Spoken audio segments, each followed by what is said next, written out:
The inspiration for this idea was actually from this woman, Hedy Lamarr, who pioneered this amazing code in the Second World War that was called frequency hopping, and the idea was that you would be able to send information on a signal securely, because it would be changing what frequency it was on at random intervals, so it would be undetectable, and there'd be no way of knowing when it was going to change or which frequency it would change to.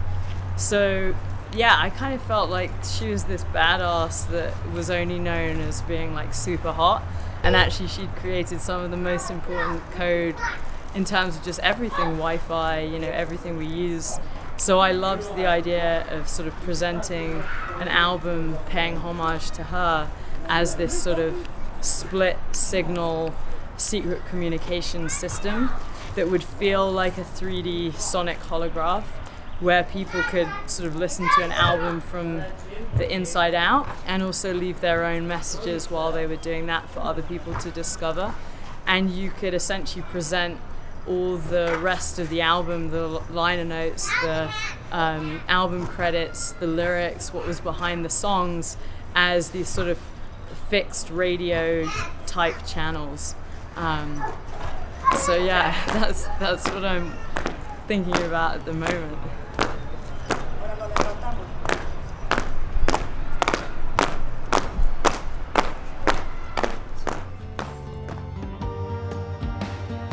I'm Beatie Wolfe. I'm a musician, songwriter, and I love to create tangible formats for my albums. When I was about 7 or 8, I discovered my parents' record collection. I just saw opening these records up as kind of like entering into the worlds of these albums, and that was the gateway to this world. I just couldn't accept that my albums wouldn't have these worlds. Instead, they would just be these kind of intangible experiences floating around somewhere. And so I was just determined to create a tangible album, but for this digital age. We're here in Frogtown at this amazing pressing plant. For me, a place like this kind of represents everything that I love and everything that I believe in. And, you know, a big part of why I've tried to use technology to sort of create more tangible experiences around music is because, you know, I'm growing up at a time where everything is digital, and I just feel like, you know, the art, the ceremony, the story of everything that goes on in a place like this, like that's what is magic for me. You know, with the first album, with the 3D vinyl for the palm of your hand, that was more looking at how you could turn something very familiar, which was the phone, into something magical. So it was kind of pretty simple in terms of where I was at that time and what was available to me. It was just like, how do you turn this boring object into something that was, you know, like the Viewmaster, like the Magic Box. Music can be represented as a physical object. You know, that's why the machine behind me is sort of so valuable. But the three things that I think are essential to allow us to be present with an experience, and say that's an album, to then have it in print, you know, something physical, some sort of touch point to ground us in this, you know, reality. Storytelling, you know, the album or the experience being able to tell a story, and ceremony, you know, having this feeling of focused attention. And I think when we have those three things as part of listening to music or looking at a painting or reading a book or whatever it is, that's when the information, the music in this case, goes deep and stays with us and moves us and is something that we can always recall. So I think we're locked out, and why is that a problem? Because I left something in there that I need. Is it something to do with space? So I have a couple of space rocks. One time I was going into a club and they were like, oh, have you got anything in your pocket? And I was like, space rocks. Apparently that's a term for drugs. But I'm literally talking about space rocks. So yeah, there were a couple of like meteorite parts that my friend at NASA gave me. I always have them in my right pocket. I have a Tibetan emblem that my mum gave me that she got blessed by a monk called Li Shifu in China in my left pocket. So it's all coming out. All the weirdness is, yeah. Oh. And I've not had them in my pocket for several years. So we need to, I think, get back in that room. All right, well, is there a space rock out here that you can smash the window with? We need an earth rock to get a space rock. So after I'd done the first record, which was this 3D theatre for the palm of your hand, I was sort of thinking about this idea of, album jackets. And I just happened to end up at the house where Eleanor Rigby, The Wind Cries Mary, all these amazing songs had been written in this flat, 34 Montague Square. And the tailor who lived there had dressed Bowie, Hendrix, Jagger, and he was telling me the history of this room, and I was literally like, oh my God, and just so, like, goosebumps and so incredibly excited. And immediately it was like, okay, there's something here with this space, this physical space, and all of the history and all of the resonance, and then this tailor who dressed all these people that also lived here, and this idea of the album jacket that I love, and what if it is literally a jacket that he cuts that is woven with fabric of my music recorded in this room where all these other songs were written. And it would be this album jacket, but it would tell these three stories. It would tell the story of the house, of the tailor, and of this record. It was literally a decoded version of the music so that you could see like the bass frequencies. You could see all the frequencies like visually represented on the fabric, but then it was also fitted so that you could tap your phone onto the material and hear the music that was woven into it. That was always the part I was not as excited about, but a lot of people loved tapping the jacket and hearing the music. So you had a lot of people tapping their phone? Oh, people had every excuse to tap me with their phone.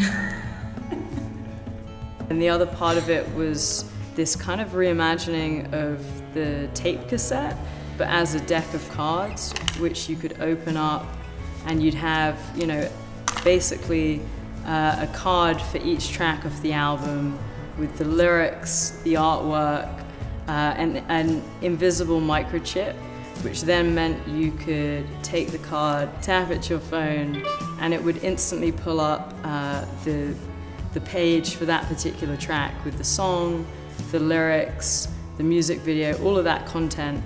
And so the idea was it was like a dynamic vinyl where, again, this tangible object became something that felt magical because you were able to discover all this new content every time you sort of engaged with it.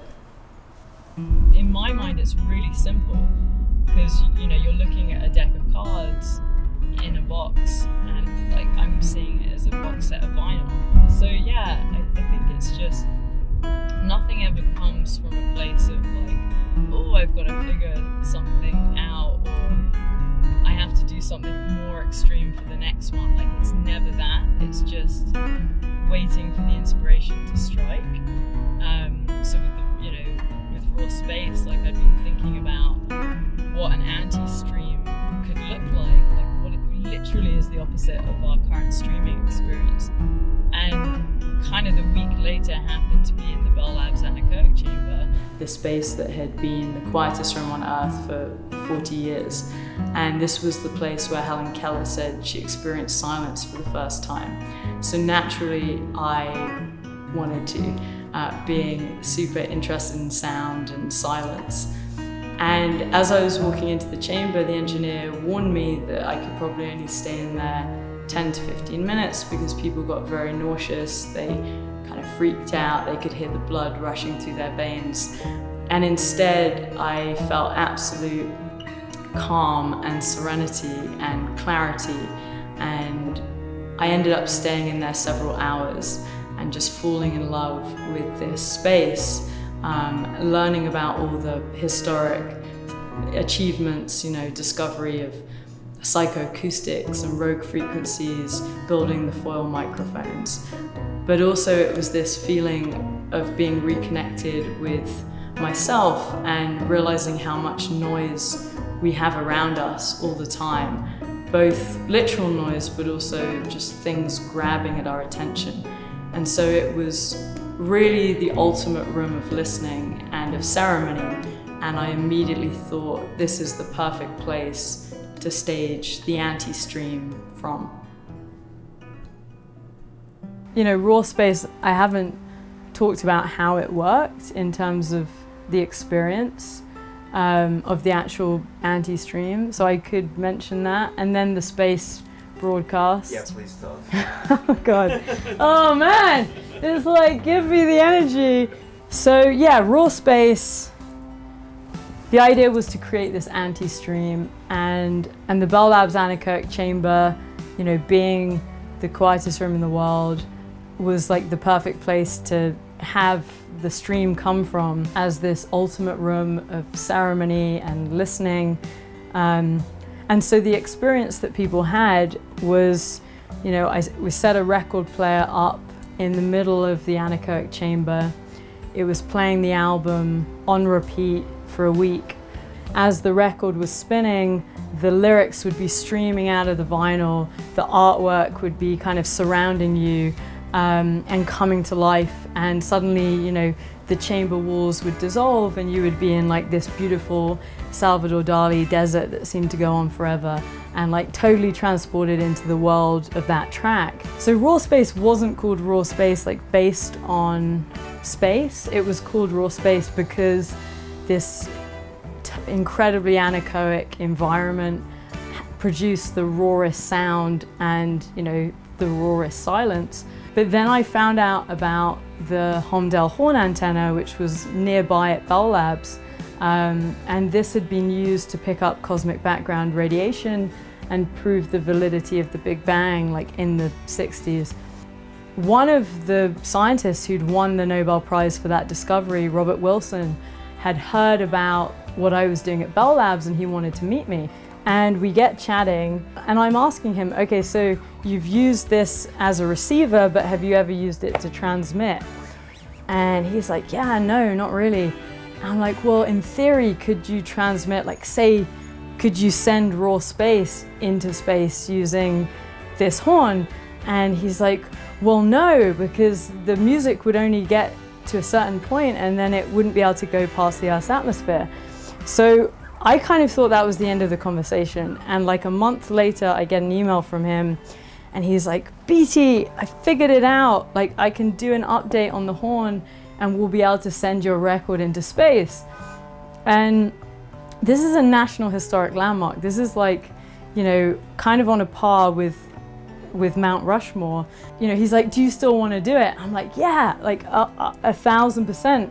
So we make a date and, we broadcast the record. And the idea is not to send the studio version of the album, but to send the raw anechoic recordings from the chamber that have no EQ, no enhancements, no reverb, no auto-tune, as like the ultimate reflection of our humanity at a time of like all this AI and, airbrushing and everything. I love the power of a physical space and all of its history and resonance to really set the stage for the project and act act like a portal in time, connecting us with everything that came before, all the ideas, all the thoughts, all the people, all the breakthroughs. But also in some ways, I like how these projects shine light on places that are still relatively obscure. So I wanted to find a way of creating a new type of vinyl experience, but for today. So I ended up doing kind of various different things, and one of them was a space broadcast through the horn antenna that proved the Big Bang, with the scientist who won the Nobel Prize for discovering cosmic background radiation. So he and I did this space beam of my record. So that's kind of what connects us to I see. Yeah. I see. Okay. Yeah. That is so cool. Yeah. That is really Yeah. cool. Wow. Yeah, I hope we can actually see what you're doing. Yeah. We don't mind leaving our information so you can let us know. We'd love it. Well, you might be in the movie now. Let's sign a waiver. Yeah. We are here at the Mount Wilson Observatory in the mountains above Los Angeles, and this is the space where Hubble made huge discoveries about our universe, including discovering other galaxies and also realizing that our universe was actually expanding, which directly connects with the Big Bang Theory. It's really interesting in kind of a twofold way. Firstly, because of the work with Robert Wilson, sending the music into space using the horn that proved the Big Bang Theory, and how, my music is still traveling through space somewhere. And also found out from my dad that actually my grandfather had worked on the first series of US satellites, the Explorer, the Discoverer, and he'd been at JPL and Cape Canaveral. And so it was weird ending up in a space where my grandfather had been, having no prior knowledge, and because of this totally different experiment that I was doing. And then actually the sort of final point of connection was that they used, to bounce the phone call via space, they used this Mylar balloon, which Andy Warhol had seen and loved, and had asked Bell Labs to then build him a series of Mylar balloons, which began experiments in art and technology with Warhol, Cage, Rauschenberg, which then 50 years later I rebooted with Raw Space. Halfway to Proxima Centauri, 12 trillion miles away. Oh my God. Wish we woke up gladly every single day to count on many blessings, the ones we never say. Wish we had the power to hold on to our truth in the darkest hour. It would still shine through. I wish I could see clearly what I'm here to do. I wish I didn't always compare myself to you. So in 2014, I started Parrot Music and Dementia, which was a research project looking at how music can help people with dementia. But specifically, this was music that people hadn't heard before.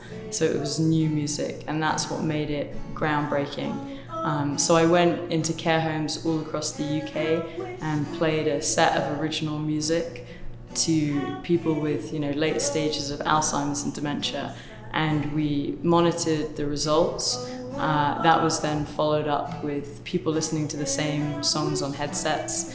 And the results were just incredible. We were getting people walking who were catatonic, people singing along to songs they'd never heard who were nonverbal.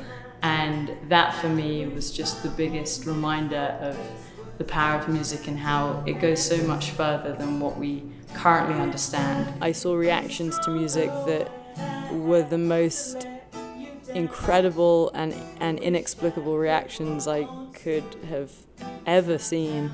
And you see that and you realize what it is doing on such a deep level, pulling people out of these conditions that are seemingly like locked, and then you play a song and it doesn't even have to be a new song, and this person comes back in this just amazing way, and you just realize that music it runs very deep. Okay, we're in Vincent Lugo Park in LA, and I'm sitting on a whale, and there's a snail on the other side of the park. There are all different animals that you can slide through and climb on. I remember being born. I remember being in my mum's stomach. I actually remember before that, but that's kind of another story.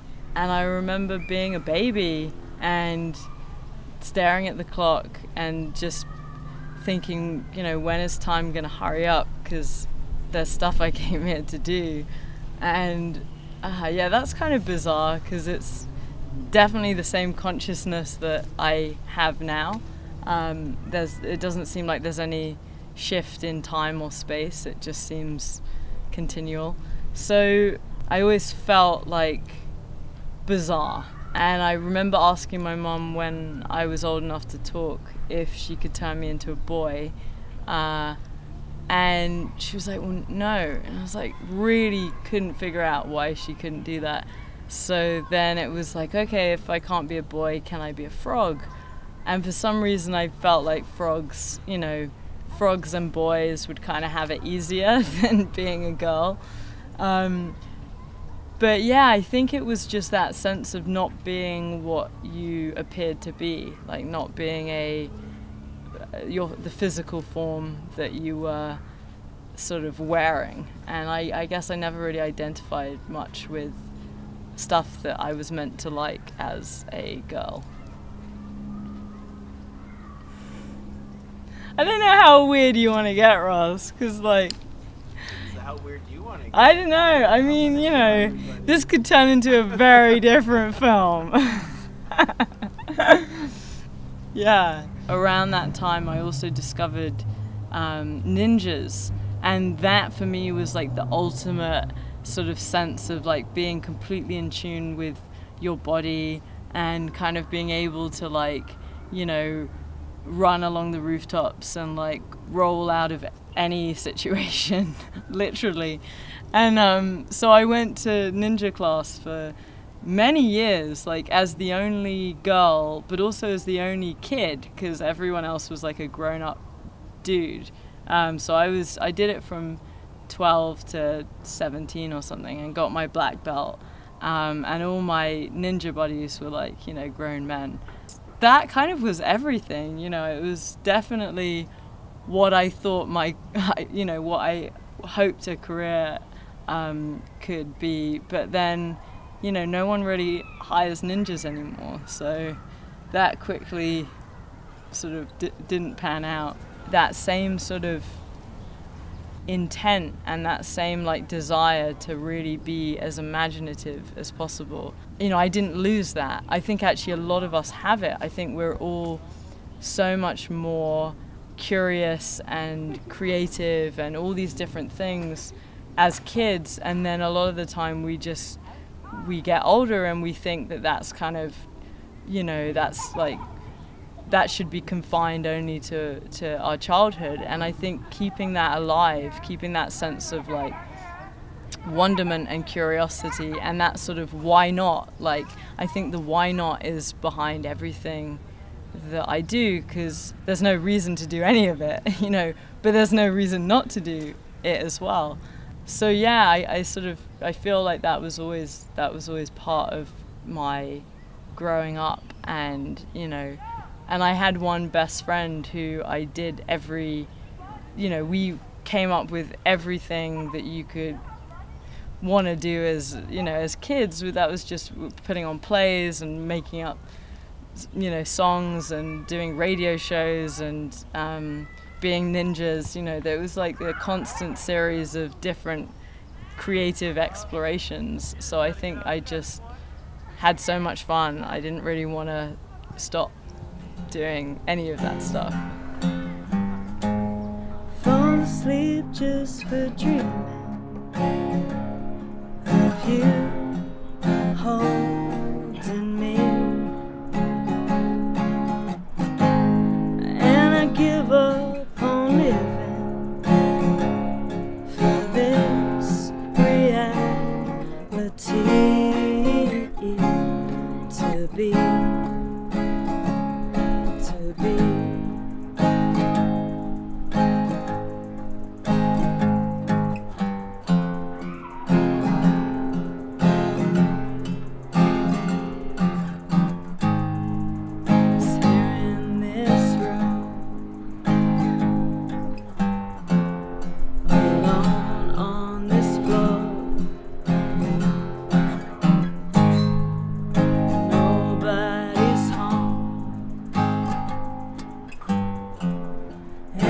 just like before. And I think of you now as my lips start to dry. And I wish you were here. Swear I wouldn't try to hide what I feel inside. To hide what I feel inside.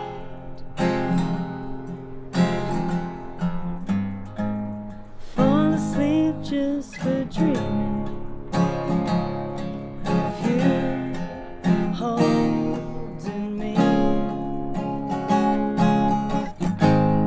And I give up on living for this reality to be.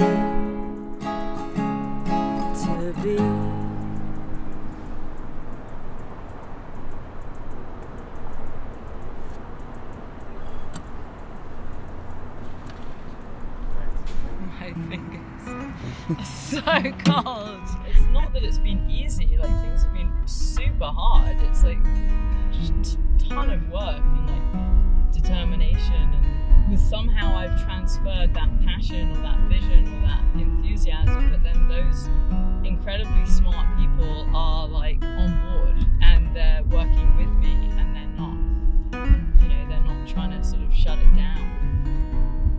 They get it. If we were still as excited about albums as I was when I was 8, I wouldn't be doing any of the tech stuff. I want people to remember why they love music and realize that they can still have that with music today. You know, I believe we have to keep the bar high. We have to keep on making the best art possible. We have to make albums that in 50 years people are like, oh my God, that album was made in 2018 and it was so ahead of its time, or whatever. Like, we have to be doing that. We can't be making just garbage that people in 50 years time are just like, wow, what happened then? And with every one of the designs, I've tried to create a format that allows music to imprint. So you're a pressing. Basically, yeah. You're trying to be I'm the smallest pressing plant in America.